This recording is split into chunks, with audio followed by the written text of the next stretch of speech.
I think less necessary these days to do a keyword tracking tool because you get all that data from Ahrefs or SEMrush.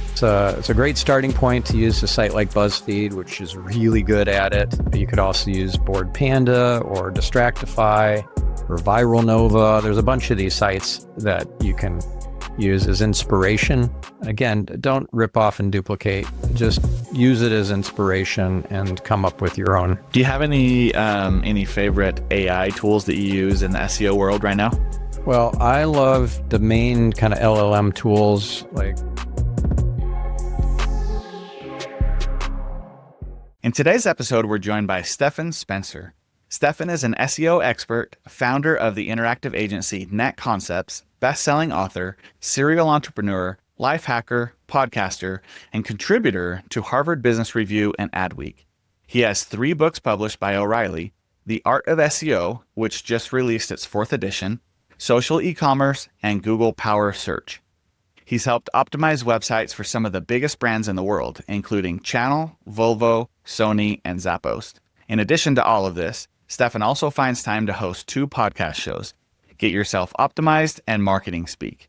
In today's episode, we're going to talk with Stephan about the best free and paid SEO tools and software and how they can change your online business if used correctly. Welcome to the show, Stephan. Thanks for having me, Eli. Yeah, I'm real excited to have you on board. I'm glad that our mutual friend Dustin connected us. And as I dug into kind of who you are, what you do, to be honest, I'm kind of blown away. You've been in the industry for quite some time. You've got lots of content out there with podcasts, with books. You've done lots of speaking engagements. And so I feel grateful and honored to have you on the show, and grateful that you were willing to be a part of this today. So thank you so much for your time today. Thank you. Yeah. It's hard to believe that it's now about 30 years I've been building websites and doing SEO for probably about 28. Yeah. Since before Google. I know, right? I want to dig into that. So before we dive into the technical side of things, let's dive into a little bit about, let's talk about who Stephan is. So where are you from? Where'd you grow up? What'd you want to be when you were little? And how'd you go from there to where you're at today? So I grew up in large part in Toledo, Ohio, but I did bounce around a bit, or was bounced around a bit, living with my grandparents, and then my grandmother died, so I went to live in Connecticut, and then I went to Florida because she had to move, and then she got a divorce, so I went back to Toledo, and ended up in a foster home, actually, when I was a teenager. Oh, wow. So it's all a blessing. In retrospect, it was perfect. It was not fun going through my childhood at the time, but you know what they say, that you can't connect the dots looking forward. You can only connect them looking backwards. So it totally makes sense how it all worked to my advantage in retrospect. But yeah, it was a rough childhood. I liked figuring stuff out. I played alone a lot. I liked computers. So I wrote my own BBS, or bulletin board system, back before the web, and I was probably, 12 or 13 years old, coding the entire thing in BASIC. I actually taught myself machine language and assembly language as well. But yeah, wow. I just loved geeking out on that stuff and running the BBS on my home phone line, which irritated my mother when I was living with her. So, it's like it all got me kind of on the path of being an entrepreneur and into computers and all that. But at some point I got really bummed out, I guess, about how my life was going. And I realized I needed to make a big change. I was probably, 16 or something like that. So I sold my computer. I gave away all my software that I'd been accumulating, trading with friends and so forth. Mm-hmm. And went cold turkey and joined the track team and the cross country team and the cycling club, and just went the other direction so that I would not be an Uber nerd growing up. Because I would stay up all night in the summers coding as a little kid, and that's just not normal. So, yeah. You ended up getting rid of it because you felt like you were just taking too much time on it? Yeah, it was an unhealthy addiction. I mean, it didn't really dawn on me that it was an addiction, but it was an obsession, an unhealthy obsession. It was a way to keep myself busy because at the time I was living with my mother who worked third shift. So I was by myself in the house as a, young teenager all night long. It's pretty lonely. It's a little scary. And so I ended up staying up all night and writing software. Yeah. Wow. So you got rid of that. You got into some sports and stuff like that. At what point were you reintroduced back into the digital world and in a more healthy way? Yeah. So I went to college, went to University of Michigan, studying cellular and molecular biology. And then after my bachelor's degree, I went to University of Wisconsin-Madison. I was actually in a PhD program for biochemistry. And it was there that I got introduced to the internet in a much more advanced form because, the web was just coming into being. It was 1994, and I had built a website for my department, had all these visualizations, 3D structures of viruses, like not computer viruses, biological viruses. And I made QuickTime movies and things like that of these viruses, and I published them on the website that I built. And I was enjoying that. I got a paper published in a conference about the World Wide Web. So that's where I met Rob McCool, who was the creator of Netscape server, and prior to that, NCSA server, the HTTP server. And after that, Apache. He's the creator of Apache. I had never heard of him, and I met him at this conference and had a conversation with him, and I was really inspired. So at that point, I decided to drop out of the PhD program, which I did a few months later, and started a company, which was NetConcepts. What was the internet like pre-Google? Yeah, it was clunky. It felt like a free-for-all. Like there's so much opportunity, like a land grab, like the Old West.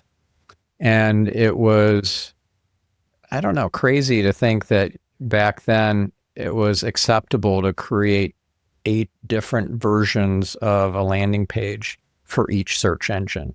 What a waste of time and what a stupid hack.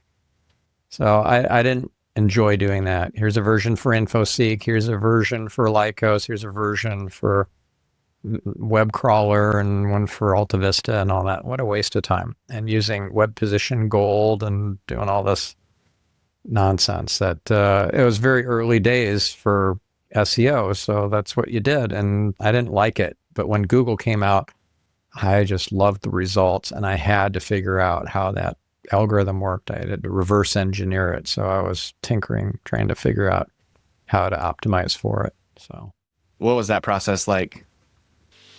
Do you feel like your website traffic is kind of in a slump right now? Or maybe over the last couple of weeks or months, it's actually dipped quite a bit and you cannot figure out what to do next? Go to fireusmarketing.com/meeting to schedule a free meeting with me where we can look at your website, talk about your frustrations, and see if there's anything that I can do to help you out. The meeting is absolutely free. There's no strings attached.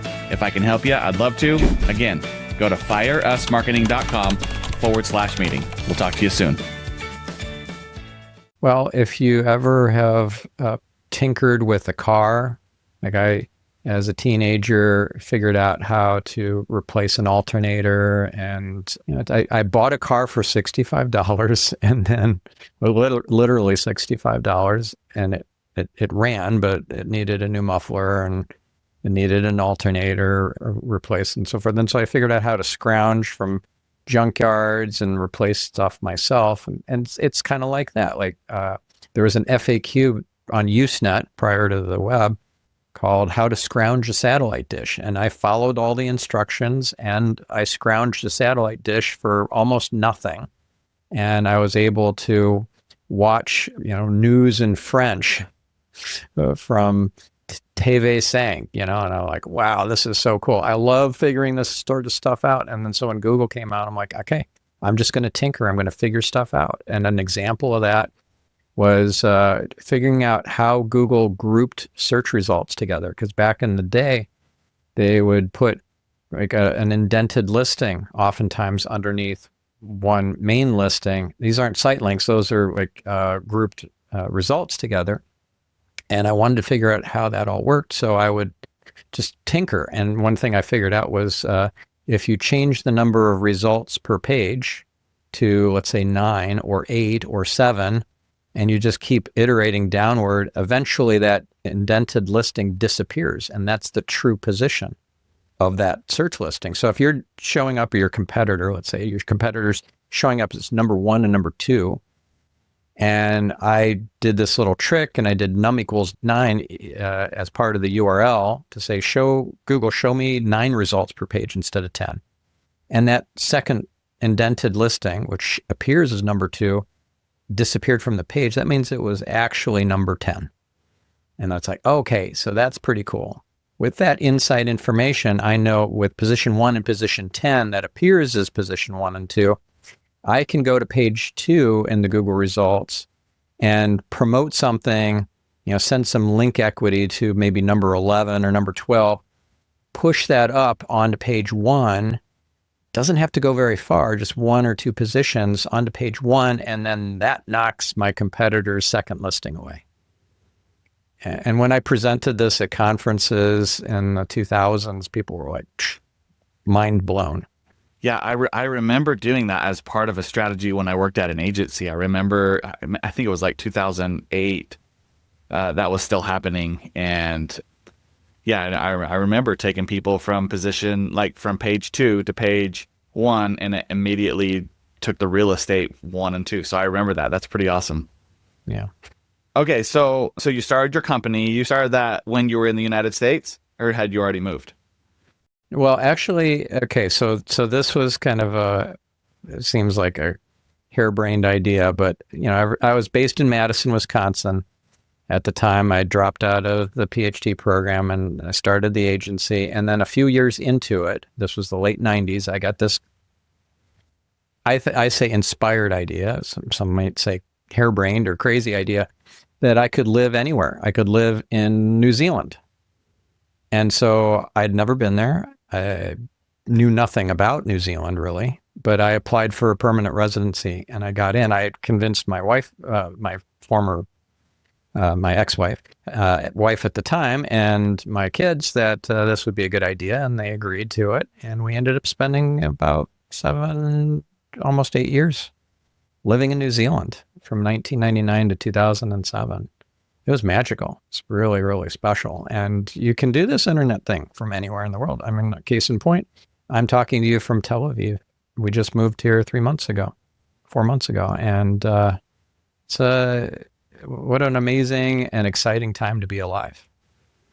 Yeah, especially nowadays, especially like post-COVID, all of the new technology that has come up that allows us to do this from the other side of the world, which is incredible. Stephan, what are you currently working on that excites you? Well, I'll just mention one project is a personal development spirituality book that is based on my life story. So kind of a memoir, but more some kind of fictionalized into a fable. And I just want to share my journey and lessons learned and how this can apply to their lives and change some lives and reveal some light in the world. So that's what I'm working on.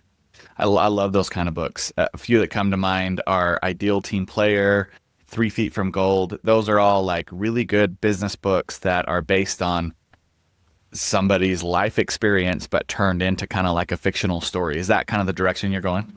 I'm more inspired by The Alchemist than anything. If you're familiar with that book. Mm-hmm. Yeah. Yeah. Have you read it? Yeah, it's probably been 15 years since I read it, but I do remember reading it back along the time I read, let's see, what was the name of the other book that was very similar to that? I'm blanking. It's been a while since I read Prophecy? it, but yeah. No. I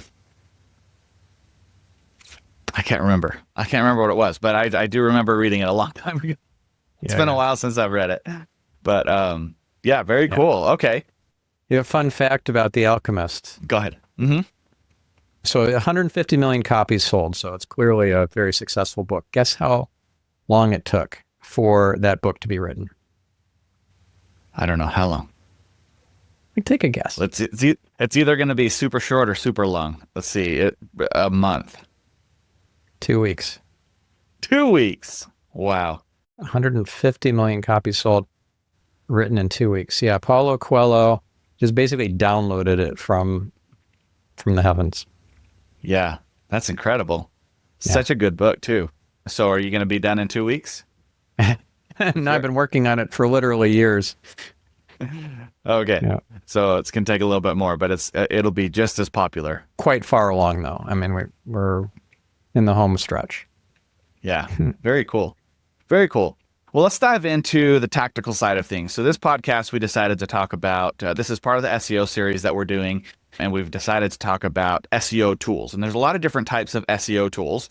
There's free tools, there's paid tools, there's tools for local SEO, there's tools for keyword research, for speed, for AI. There's lots of different types of tools. So first, let me just ask you, what is your favorite SEO tool to use?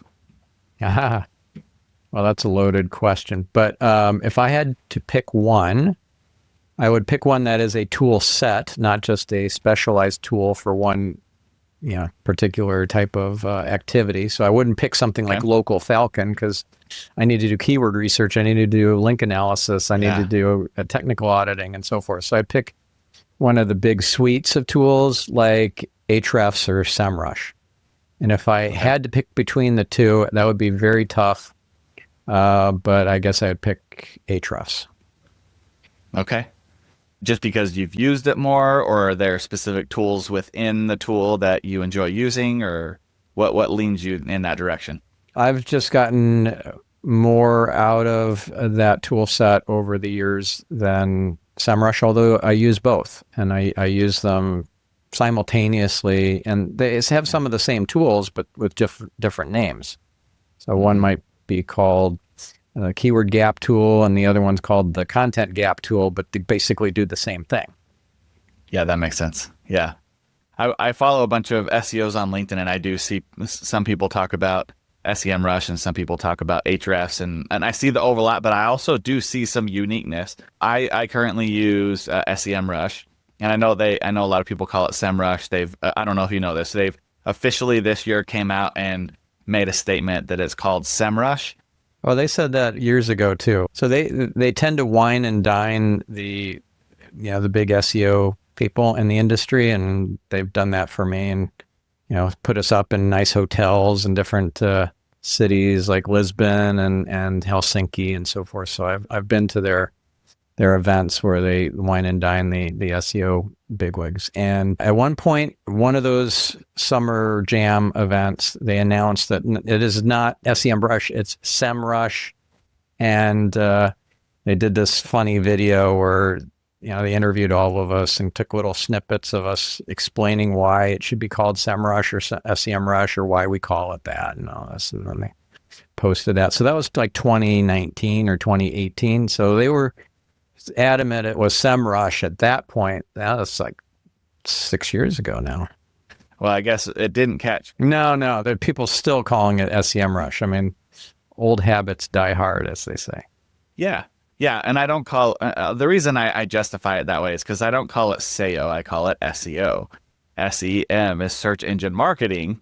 Yeah, SEM, like search engine marketing. Exactly. That's been around before SEMrush or SEMrush. That term has been around for decades. It has, for sure. Either way, that was just a funny story. I got on a call with someone from SEMrush, and they're like, "Oh yeah, it's official. Our CEO announced it last week." And I was like, well, "We've been fighting about this for so many years." Yeah. Every single conference I went to, I would go to their booth and I would ask them, "So what is it officially?" And each time it was a different response. So it's just funny. They just keep talking through that, but. What do you feel like is maybe the most underrated tool that people should be using that maybe aren't? Well, I love doing keyword research with kind of scrappy free or freemium tools in addition to the big enterprise platforms. So SEMrush and Ahrefs and Moz and these bigger platforms have great keyword research tools inside the tool suite. But there are these little kind of unique use case type tools that are free or freemium, such as also asked.com, which will scrape the people also ask box in the search results and turn that into a graphic, like a tree graph of all these different questions related to the topic you just put in. And then you can click on one of those questions and then it'll recenter based on that, and then scrape a whole bunch of additional questions from Google's people also ask box. And then you can save that either as a graphic or as an Excel or CSV file. So you can build all these great lists of questions based on what people also ask, which is different from like Answer the Public or Answer Socrates, which both of those are scraping the autocomplete suggestions from Google, which is different. I use all of them, but I particularly like also asked.com because it's grabbing from those people also ask questions. And then that's great fodder for ideas for blog posts, for YouTube videos, for FAQ pages, all sorts of things. And, you can get questions also from the big enterprise tools too, but for somebody who's on a budget, can't beat free. So, or the premium version of it is like maybe $10 a month. So if you want to unlock all the features and have unlimited use of also asked.com. So that's one of my favorites. Yeah. That sounds like a good one. I didn't know that tool existed. I actually still, when I do my research, just go and look at that section and I grab it and copy and paste it into a spreadsheet. So I'm going to go and use that. Probably speed up a lot of time. But my process is I do the autofill, so the ABC method. So you type in your keyword and then A and then B and then C and you get all of them. And then I grab those and I go to the also asked section. But yeah, so I should be using Answer the Public first and then also ask second to sort of fill out different questions for the blog post. So I love that. Yeah. So answerthepublic.com, that one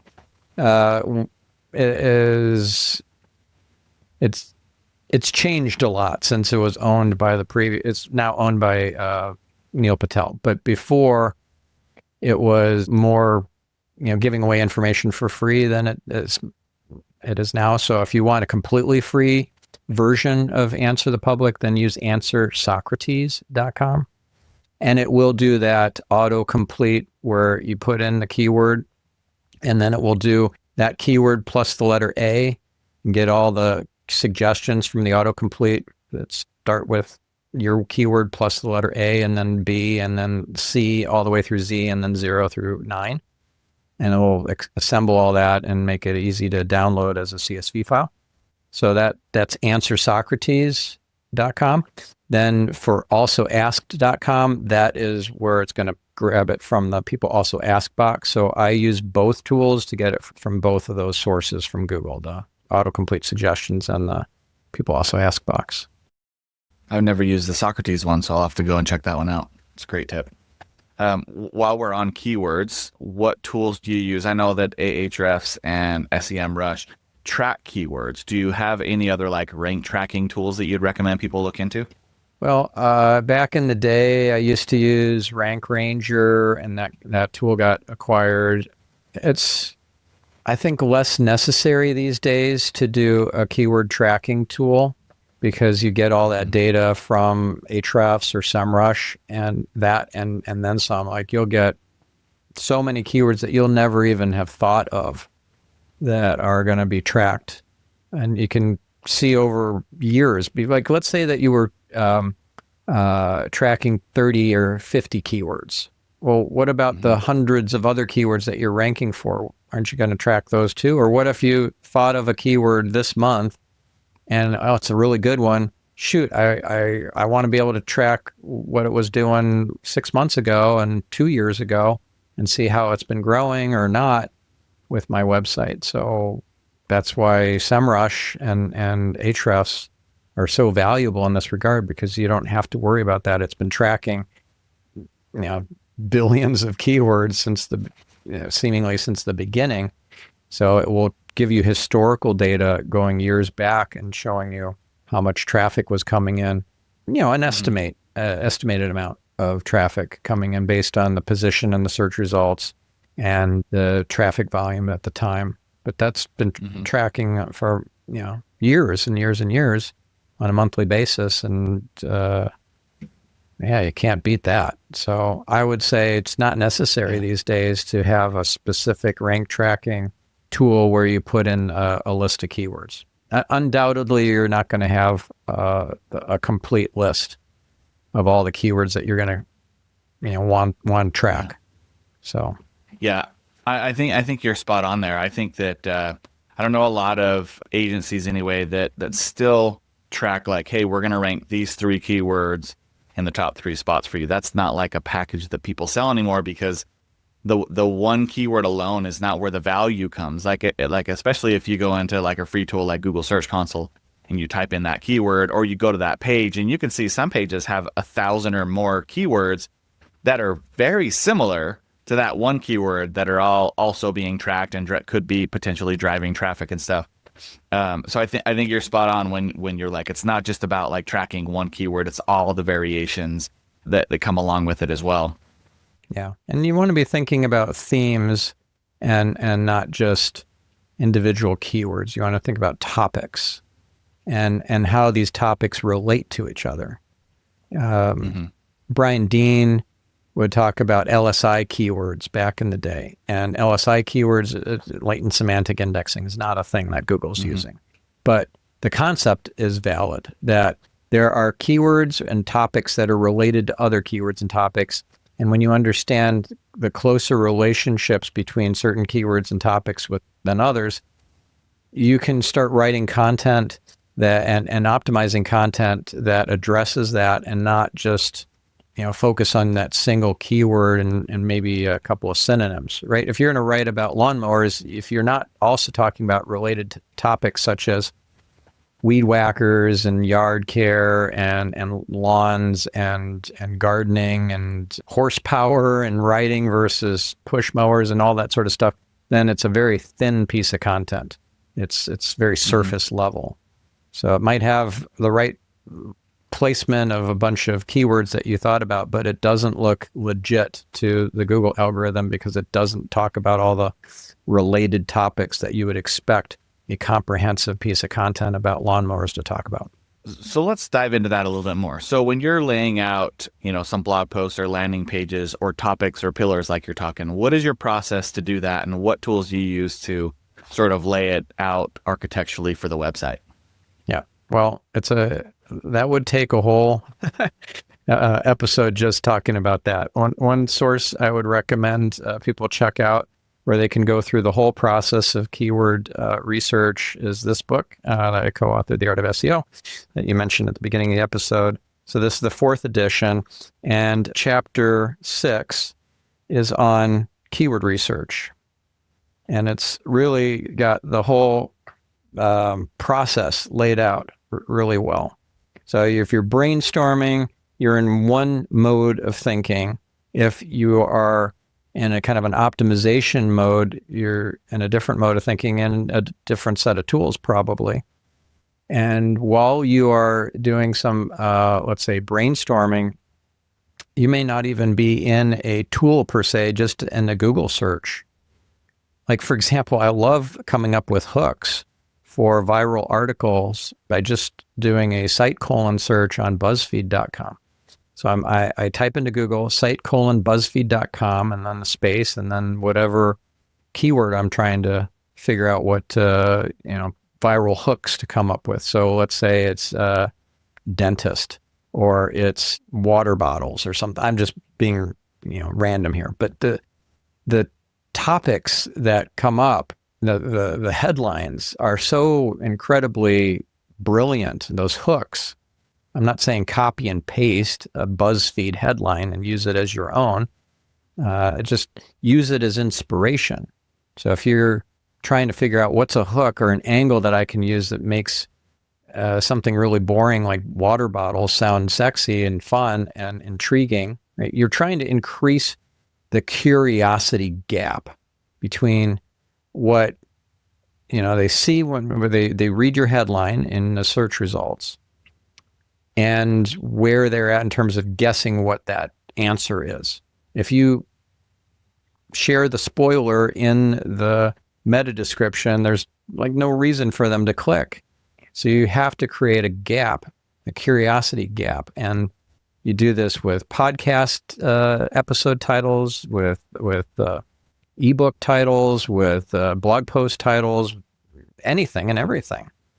So it's a great starting point to use a site like BuzzFeed, which is really good at it. I mean, they're a billion-dollar company or multiple billions in valuation. It's just, they're very successful at this.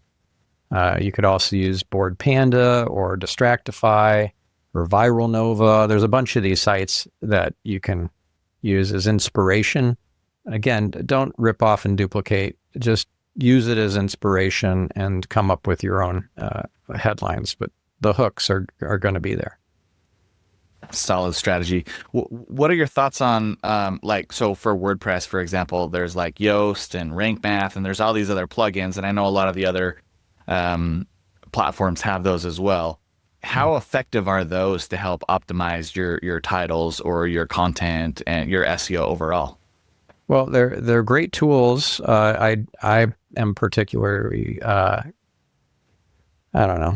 favor Yoast.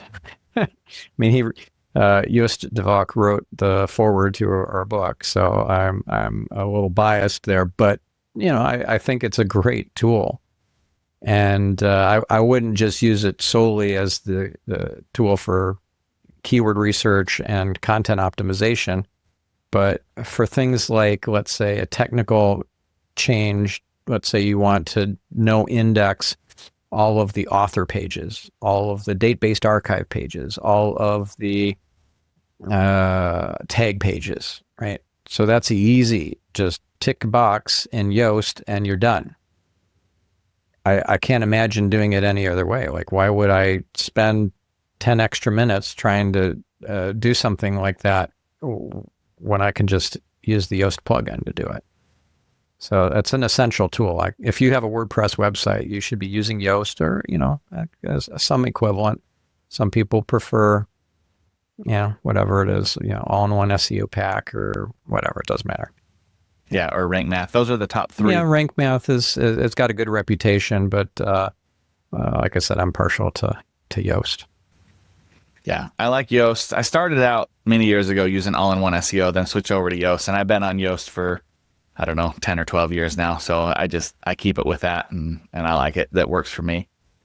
So one thing I noticed though, like it's really good for fixing and like the implementation. So if you don't want certain areas indexed, you can go and like check a box. What about analysis? Like what tools do you use to like deep dive technical analysis? Yeah. So it depends on what I'm trying to do. If I'm using a page speed analysis tool, like PageSpeed Insights, of course, that's a go-to tool. It's from Google. And I'm going to get from the horse's mouth whether you pass Core Web Vitals or not. And it's on a page-by-page basis. So if you pass Core Web Vitals on the homepage, that doesn't mean that your About page also passed Core Web Vitals. So you need to run the tool through a bunch of different pages. But I would also use GT Metrics, METRIX. I would use webpagetest.org. I'd use Pingdom, full page test, FPT from pingdom.com. And I'm probably forgetting some other ones.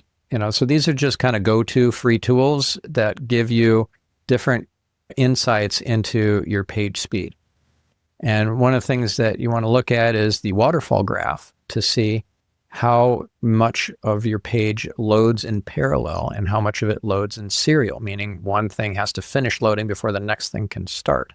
So if you have a waterfall graph where everything is loading in parallel, kind of like a straight down waterfall, that's great. If you have a lot of stuff that has to finish first and then the next thing starts, then that spreads out the waterfall across the whole page, vertical or horizontally. And then you have a much worse user experience for the visitor. So that's going to give you some insights, and then you're going to look at the recommendations from these different tools. So you get some from Google's tools, and you're going to get some from competing tools like YSlow, which is that's from Yahoo, and now it's open source. But that data is going to get pulled into tools like GTmetrix or web page tests. So you're going to see multiple tools juxtaposed against each other when you use GTmetrix and web page tests. So you can see, oh, this is how I scored in page speed insights from Google. This is how I scored in YSlow. This is how I scored in this other tool. And where am I seeing the bottlenecks? Because you're going to get different recommendations and different insights from the different tools. So, it's kind of like an aggregation sort of tool. So that's what I would recommend for page speed. If you're talking about looking for, let's say, overly greedy redirects or rewrite rules or things like that, there's not really a great tool for that. You have to really understand regular expressions, pattern matching, and that, and look at the rules and the pattern, the regular expression patterns in your httpd.conf for your htaccess or whatever, wherever you're keeping in your server the rewrite rules or redirect rules. So that's more of a specialized activity. You're not going to find a tool to do the analysis for you. You just have to have the smarts to understand that. There are tools that will show you whether there are some, let's say, HTTP header information that's being problematic or omitted or misconfigured. So let's say that let's say you wanted to no index some PDF files. Well, you're going to have to use an HTTP header for that. Right. So X meta robots is the what you're going to put the no index into in your HTTP headers in order for that PDF to not get indexed anymore. Because you're not going to be able to put it into HTML as a meta tag because it's a PDF. So if you want to look at the HTTP headers, there are free tools where if you just Google for server header checker, there'll be tons of them that have been around for decades. Like SEObook.com has a server header checker, or you can just simply use the developer tools in Google Chrome.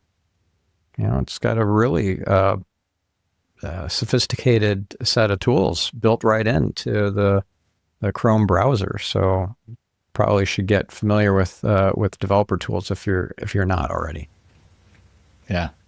So there's a lot of tools you just mentioned, and it seems like for each category. So for speed, you mentioned there's like 5. For like local SEO, there's 5. For video SEO, there's 5. For like all these different areas, there's multiple. So if I'm a business owner sitting out there listening to this, are you recommending, like you mentioned the speed one and there's like 5 of them, do I go and use all of them and see where the overlap is? Do I start with one speed and one local and one video and one AI? And like, what's your recommendation to like business owners on where to even start with this? Well, the problem is you don't know what you don't know.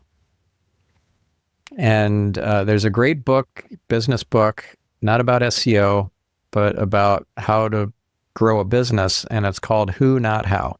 It's by Dan Sullivan and Ben Hardy. Do you know this book? Yeah, I do. Yeah, I listened to him a lot in a bunch of conferences.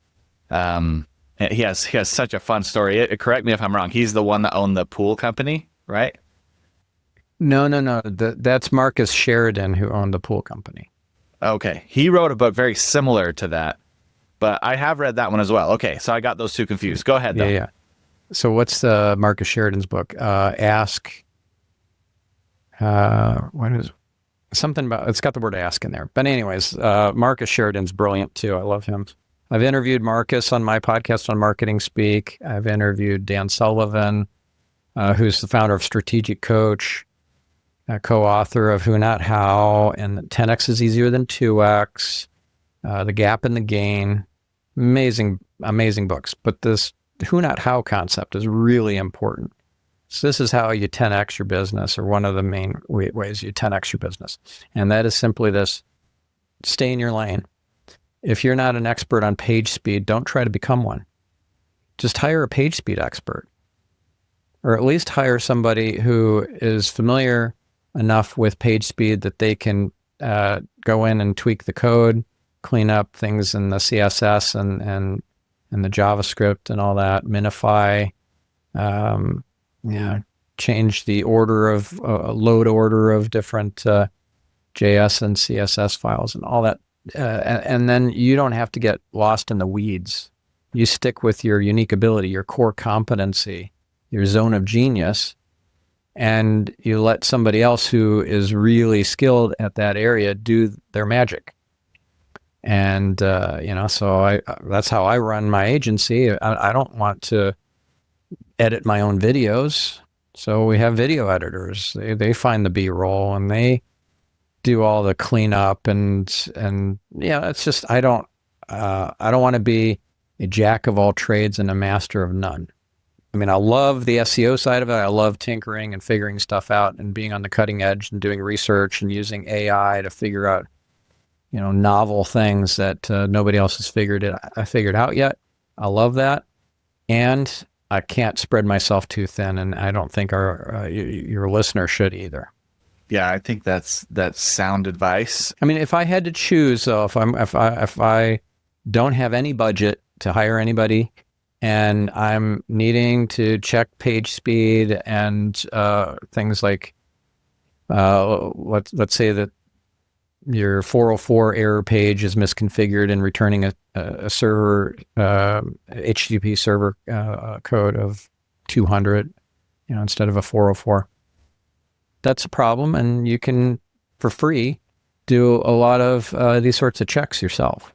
But you're going to have to use a lot of tools, and you're going to have to know which tools are the ones to navigate to, right? So you could use, like I said, that SEO book, Server Header Checker. Just Google for Server Header Checker. It's probably in the top 3. Click on that, put in https:// and www.yourcompany.com, whatever it is, / and then ABCD, something like that. Made up URL on your site. See if the status code that's returned in the server headers is 200 or 404 or 410 or what. It should be 404. And that takes all about 30 seconds to check. So that's something you can do for free. If you go to Page Speed Insights, so you don't even have to know the URL, you just type into Google Page Speed Insights. It's a free tool, and you paste in the URL of your homepage into that tool, and it will tell you whether you pass Core Web Vitals or not. The 3 metrics that make up Core Web Vitals, and if you don't, that's a big problem. That you're probably not going to have the skills to fix yourself. So then you're going to have to go to your web developer and give them the heads up that this is an issue that needs to be addressed. But at least you can check it for free, and you don't have to be an uber geek to figure out how to do that. Yeah. And you mentioned GT Metrics. I love that tool as well. We had a client come on board a couple months ago. We put them through GT Metrics and found out they had one plugin that was taking over 50 seconds to load. And it was in that waterfall graph that we found that. We disabled the plugin. We did a couple things on the homepage to optimize it, and they went from an F to an A with just a couple hours of work. And it was great. So I love that tool as well. Yeah. Do you have any favorite AI tools that you use in the SEO world right now? Okay, listen up real quick. I promise I'm going to get you right back to the episode. But are you frustrated that your product or service isn't getting the right amount of visibility it deserves online? If so, and you want my help guiding you through the SEO optimization, go to fireusmarketing.com/SEO to get my free SEO guide. Talks about all levels of SEO, local SEO, regional SEO, national SEO, and international SEO. It should give you everything you need to optimize your website at a basic level. If you'd like help beyond that, feel free to hit me up at firesmarketing.com. I'd be happy to jump on a call and talk through your needs. Now let's get back to this episode. Well, I love the main kind of LLM tools like ChatGPT and Claude are my big favorites for text-based, and actually because OpenAI has integrated their DALL-E image creation tool into ChatGPT. You can ask it to create images for you too, just in your ChatGPT prompting. But yeah, Midjourney also for image creation. But my go-to tool for AI is actually Claude more than ChatGPT. I just get consistently better results out of Claude. And that doesn't mean I'm not using ChatGPT too. If I want to compare the output between the two tools, usually Claude wins in terms of the quality. But you can run an aggregator. I don't know if you're familiar with ChatHub. Do you know about ChatHub? It's one of those aggregators that will pull data, pull the output from ChatGPT, Claude, Gemini, and Llama, and whatever else you want to have it check, all simultaneously. Like 3, 4, 5 different outputs from these different tools, all simultaneously. You can see it populate in real time into all these different windows simultaneously, and you can compare and contrast which one you like the best. I had a friend send me that last week, and I hadn't looked into it yet, so I'm somewhat familiar. So what you're saying is like you actually connect all of them, ChatGPT, Claude, all the other ones. You type in one question or one prompt, and you're saying it gives you all the versions, and you can choose from one or the other? Yeah. Wow, that's incredible. And you can see it populate in real time in like one big window, all these different sub windows. So you don't have to have multiple tabs open at the same time. It just handles it for you. That's cool. I love that. Yeah. Stephan, where do you see the future of SEO going?